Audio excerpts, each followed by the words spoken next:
Salah satu syarat air yang boleh dipakai untuk wudhu mandi junub,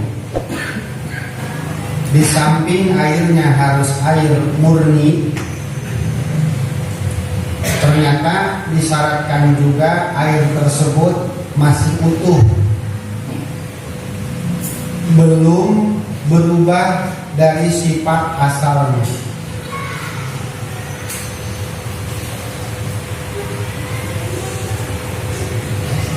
Sehingga jika air asalnya air mutlak terus sekarang berubah, maka satu, jika berubahnya sedikit, pakai banget enggak, pakai sedikit banget, baru itu tidak berpengaruh. Artinya masih sah-sah saja dipakai wudhu. Saya kasih contoh, kita wudhu bekas cuci muka, ada yang nyiprat, tapi yang nyipratnya itu hanya mungkin 2 atau 3 tetes ke air yang baru. Kira-kira itu yang nyiprat kalau ditimbang ada berapa mili? Mungkin cuma ada 2 gram.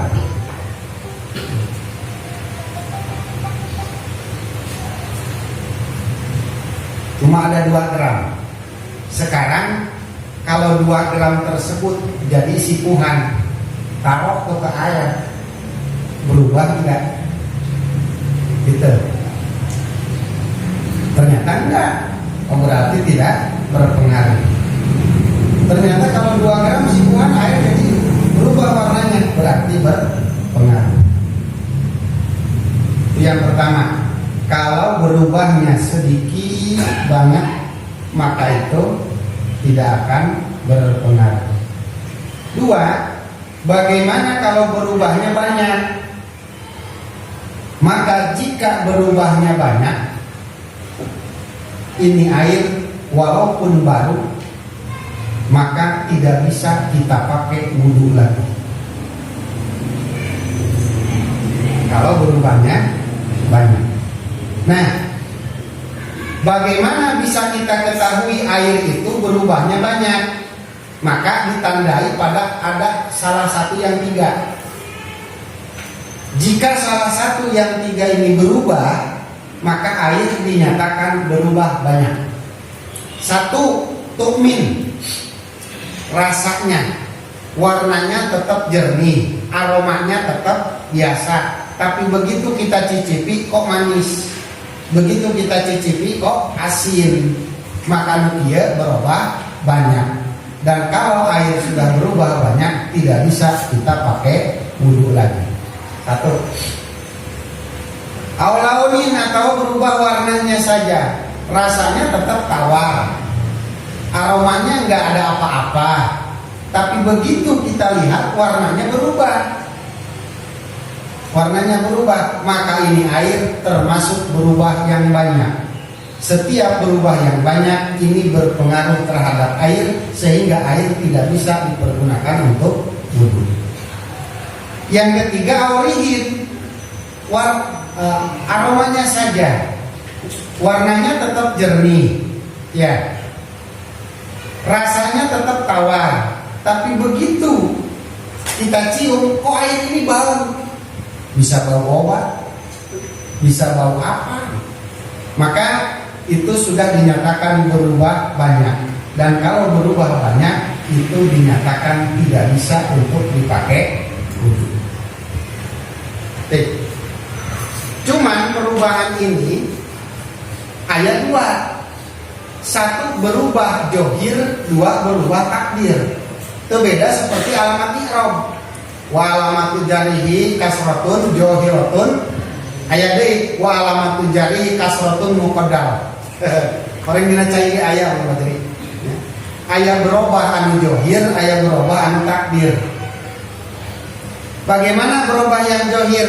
Tadi air kita kasih sipuhan, airnya seember, kita kasih sipuhan seujung sendok. Kira-kira warnanya berubah enggak?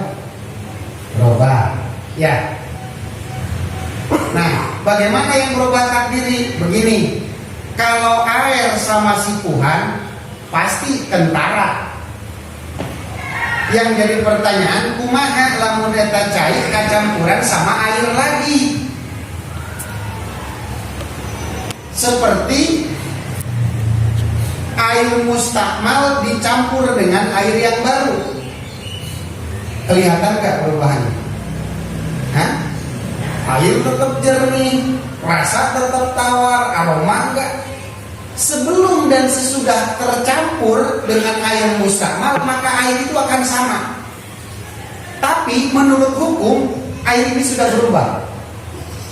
Itu. Bagaimana cara membuktikan berubahnya? Ditakdir. Kumaha ditakdir? Dikira-kirakeun. Nu nyampuran karena eta cai saember berapa banyak? Kira-kira ada 1 sendok. Nah, anggap yang 1 sendok tersebut sipuhan.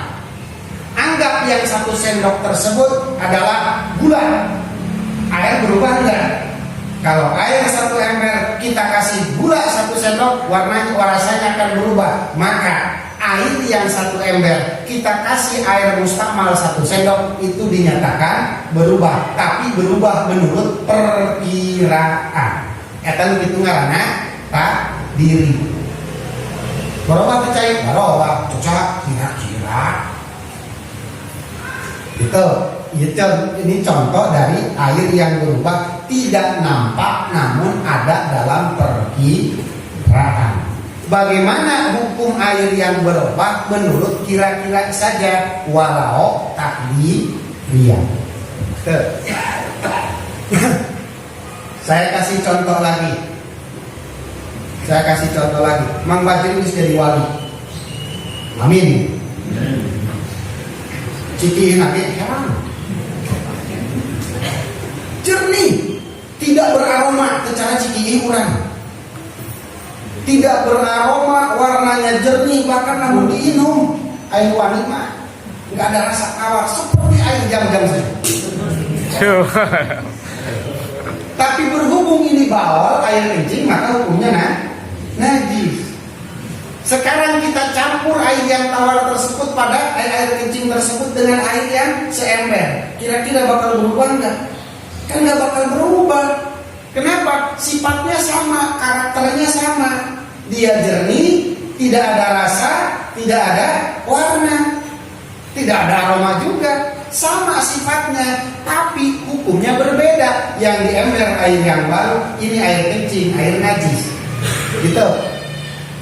Dicampurkan tadinya kumaha.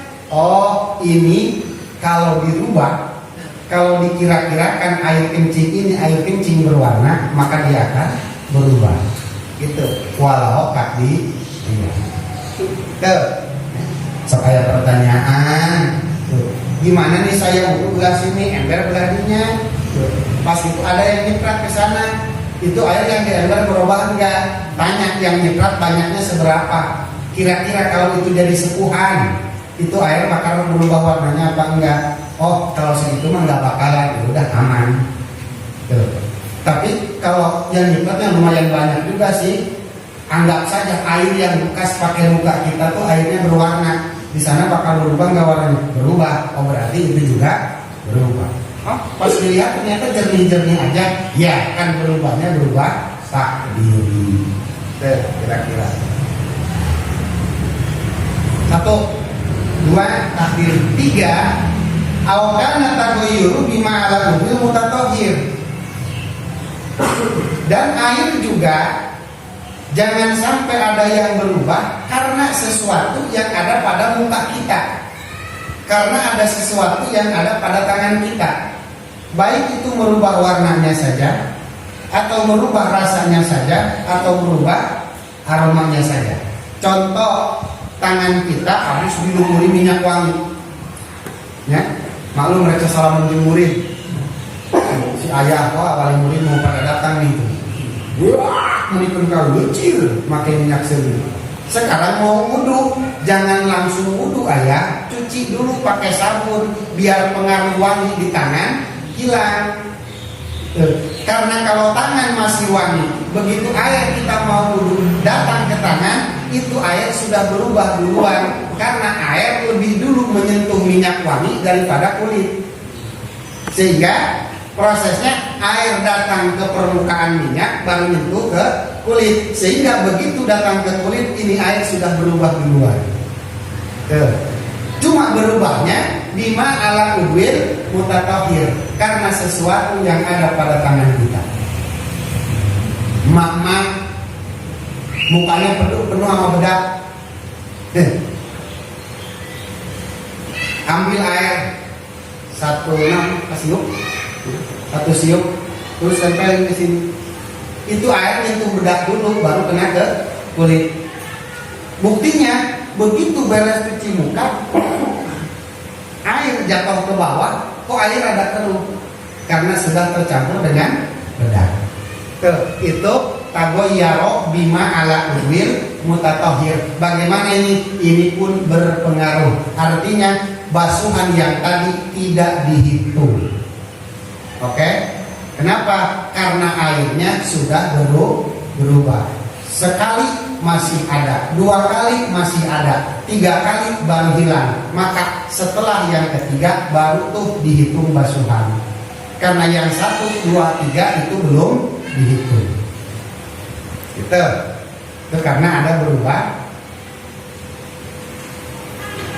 pada anggota tubuh, Berikutnya bahwa perubahan dalam air ini terbagi 2. 1 berubah karena yang menyampuri, 2 berubah karena yang berdampingan dengan air. Saya kasih contoh, kalau air kopi itu warnanya hitam, bisa dipisahin nggak mana kopi mana air? Kan udah enggak ya? Air teh warnanya coklat, bisa dipisahin nggak warna coklat sama air? Enggak, itu namanya mukhalid. Oke? Sekarang air di ember. Air di ember, si cegah modal di dinya ngambang. Airnya rada bau. Tapi di situ nampak mana air, mana pisang gorengnya si cegah. Oke? Itu namanya mujawir.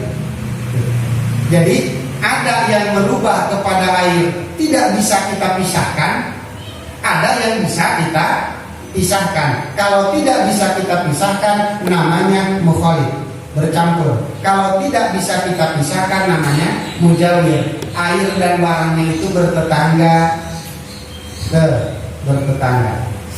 Maka yang berpengaruh terhadap perubahan air itu yang dikhalid, yang airnya sudah tercampur. Sehingga jika air sudah tercampur, barang yang mencampurinya sudah tidak bisa kita pisahkan dan tidak bisa kita lepaskan, maka otomatis airnya tidak bisa kita pakai. Tapi kalau airnya yang berdampingan dengan yang mencampurinya, saya kasih contoh, kalau ada kayu jatuh ke kolam, lama-kelamaan itu kayu jadi bau, otomatis air pun akan berubah jadi bau.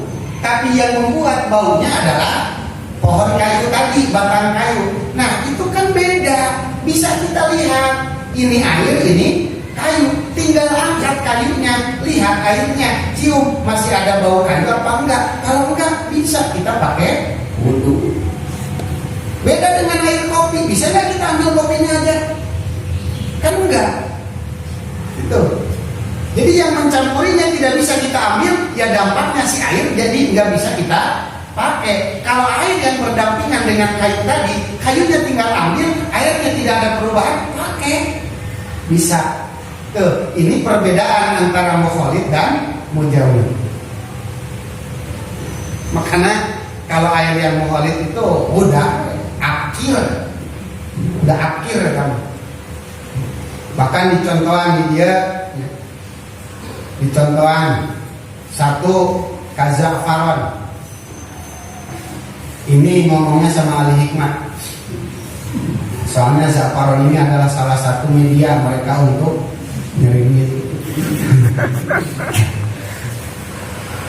Wasamari sajari nabata kurbal mai, daun-daun buah-buah yang jadi dekat air. Zaman dulu tuh kalau kita wudhu ada di air nyumber tuh, sebutnya mata air, ya ngalimbung jadi kobat di luhur mah ya tanggal jambu. Buah jambunya pada jatuh ke situ. Lama kelamaan buah jambu jadi busuk. Tuh, itu namanya contoh dari mukhalif. Nah, sekarang bagaimana kalau disusukan, kalau diserokan, kalau diempang?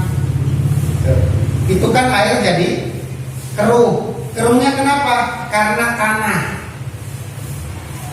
Dua, saya kasih contoh lagi. Bagaimana kalau air laut? Itu kan asin. Ya, berubah. Ayat-ayat rasaan tidak berpengaruh. Turobin, kalau air keruh karena tercampur tanah. Wamil himain, dan tidak berpengaruh kalau si mail punya air 1 ember terus ditambah 3 gayung air laut. Bagaimana, masih boleh dipakai wudhu? Boleh. Karena air laut asinnya nggak ada yang garamin. Beda dengan air garam.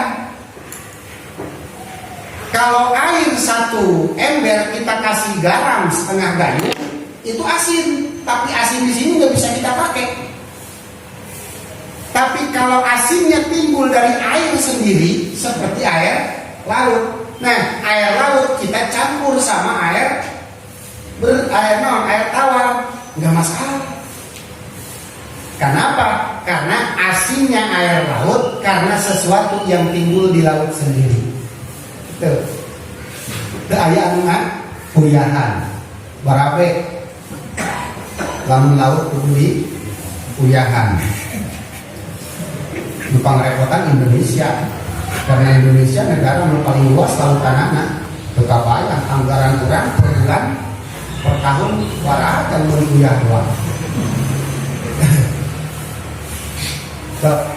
Berikutnya harus dipahami juga bahwa berubah yang banyak itu adalah berubah yang madarat itu adalah berubah yang banyak. Kalau sedikit tidak masalah. Wala yadurru taghayyurun la yamna'ul isma liqillatihi. Kayak tadi ya, udah dikasih contoh. Yang kedua, ada yang disebut air mujawir. Jadi airnya tidak bercampur, hanya saja berdampingan. Bagaimana patokannya? Ma yatamayyazu nazir adalah benda yang bisa dibedakan oleh penglihatan. Ini air, ini bukan air. Itu namanya bertetangga. Kaudin seperti kayu. Waduhin mentega. Mentega kita cemplungin ke air, cair nggak? Kan enggak. Justru mentega makin keras kalau dimasukin ke air. Karena mentega sifatnya dia paling nggak mau sama panas. Kalau sama dingin mau dia makin keras. Gimana? Gampang, tinggal ambil menteganya, airnya kita pakai wudhu, no problem. Mau tuh saya. Bahkan wamihul buhur.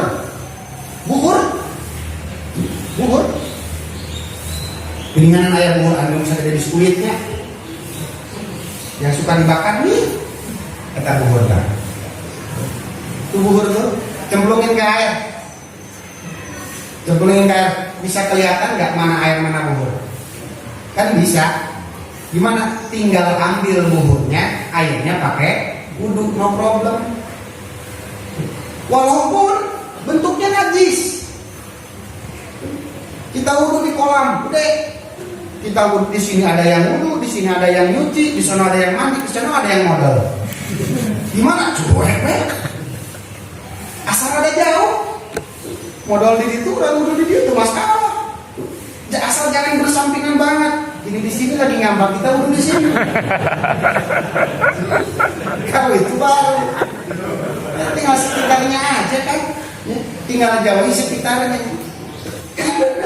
Dulu di musola akibat guru bapak itu ada aja orang lagi wudhu lewat, enggak? Iya, karena memang selokannya campur dia benar-benar ya. Fleksibel, sampai asuh. Berikutnya, saya kasih contoh mujawir lagi. Wa minhu aidon ma'un ugliya bihi nahurin wa tamarin. Saya kasih contoh lagi. Misalkan Cece bikin bubur kacang, ya, diaduk-aduk tuh bubur kacang. Terus sekarang udah beres, udah jadi. Cece taruh 2 jam. Nanti juga akan berpisah. Air di atas, kacang di bawah. Kelihatan nggak mana air mana kacang hijau? Kelihatan. Airnya lama-kelamaan jernih. Bisa nggak kita ambil? Silahkan. Kita ambil pakai wudhu. Tuh, korma kita rebus. Lama-kelamaan gitu. Kita simpan kormanya jadi mengendap di bawah, air yang di atas, air lama-kelamaan jadi jernih. Maka itu termasuk mujawir, bukan mukholid. Dengan catatan haitsu lam yuklam intisalu ainin fihi mukhalidatan. Artinya apa? Artinya si bulawet ieu lamun keur diaduk keneh itu berarti mukhol. Tapi kalau sudah mengendap itu jadi muja. Oke? Tuh. Nah, ini contohnya air rebusan tuh, air rebusan jagong, ya. Air rebusan jagong, sedangkan jagong pluk 10 biji. Lo udah matang jagong, waktu masih mendidih itu warnanya ada warna kuning. Gitu. Rasanya juga kadang ada rasa jagong. Kita diam, kita tinggalkan semalaman. Jagong di bawah, air di atas. Gitu. Jadi warna yang di atas sudah kembali jernih. Pada saat masih mendidih itu masih mukholid. Tapi begitu sudah mengendap, maka itu air jadi infisalu ainin fihi mukholidatan. Oke? Sampai di sini tidak dapat dipahami? Bahkan seperti bubur. Tapi awas, jangan disangka bubur kayak di kita. Ini bubur Arab. Kita bahas Arab. Untuk membuktikan silakan buka di YouTube. Saya pernah lihat bubur kacang Pakistan. Jadi kalau bubur kacang Pakistan itu, jadi dia rebus kacangnya ini kacang Arab. Ya, belum deh, Arab. Ridiculous. Jadi satu dangdang besar, aduh, terus, nah itu suka disimpan. Waktu masih diaduk itu warna kacang, semua kacang merah itu warnanya. Tapi kalau diendapin lama-kelamaan mengendap, air yang di atas jernih, yang di bawah kacangnya keluar. Tuh, itu namanya air bubur. Tuh, air bubur itu termasuk mujawir. Kalau berubah karena mujawir itu tidak berpengaruh. Tuh. Nah, timbul pertanyaan, ya. Kalau mukholid berpengaruh, mujawir tidak. Ini kita ragu-ragu, ini air mukholid apa mujawir? Kalau mukholid tidak bisa kita pakai. Kalau mujawir bisa kita pakai. Maka lahu hukmul mujawir. Maka ambil saja hukum mujawir, bisa kita pakai. Kenapa? Karena hukum yang ada pada mujawir lebih dekat kepada asal daripada hukum karena mukholid. Saya ulangi, air kalau mukholid tidak bisa kita pakai. Kalau air mujawir bisa kita pakai. Sekarang si ayah ragu-ragu ini air mukholid apa mujawir, maka putuskan dengan tegas ini air mujawir. Kenapa? Karena hukum pada mujawir ini lebih mendekati pada asal daripada hukum mukholid. Apa hukumnya? Bisa dipakai. Gitu. Hukum asal air bisa dipakai apa enggak? Bisa. Itu hukum asal air. Sekarang mukhalid tidak bisa dipakai. Mujawir bisa dipakai. Namun mukhalid dan mujawir dua-duanya sebetulnya udah berubah. Itu dua-duanya udah berubah. Cuma ini berubah mukhalatoh, ini berubah mujawaroh. Cuman dua-duanya ini memiliki hukum.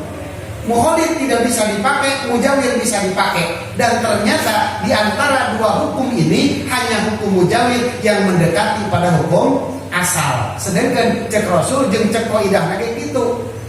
Pada saat kita ragu-ragu antara yang asal dan yang baru, maka ambil yang asal atau mendekati pada yang asal. Gitu. Ya, kada cecek. Kudu yakin. Udah ragu-ragu. Lamun masih kena ragu-ragu, ambil yang asal atau mendekati pada yang asal. Kurang paham banyak yang nggak ambil.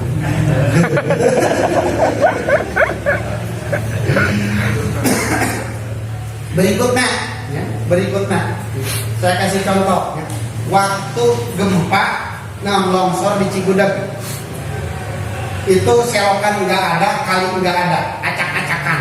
Selokan ketimbun, kali ketimbun, ujungnya air pada ngalir di mana be, ya.